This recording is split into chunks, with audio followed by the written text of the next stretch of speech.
mauni siya mga kapu. Nag-ayos sila sa tubig na titini. Dari nga view. Ati Maymay. Asal tingin.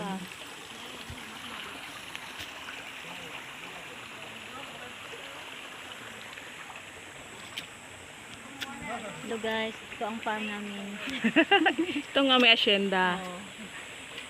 Ang lakatan ngayon ay 50 pesos na ang kilo. 50? Mahal na guys. Grabe no? Mori yung palit sa palengke nga. Ang bali ko 50, peting gamaya. Pati kay siya kuan, mo reject mo. Wala na ni-reject na hintahino guys. Di na may kapanghatag guys. Kay mahal na kayong binangay. Guys, itando. Pumutawag guys, nakapit. Nakapas guys mong asawa. Nakapit na may mga nakapit guys. Biyan-biyan ang gumaw eh. Una siya si Roger the Back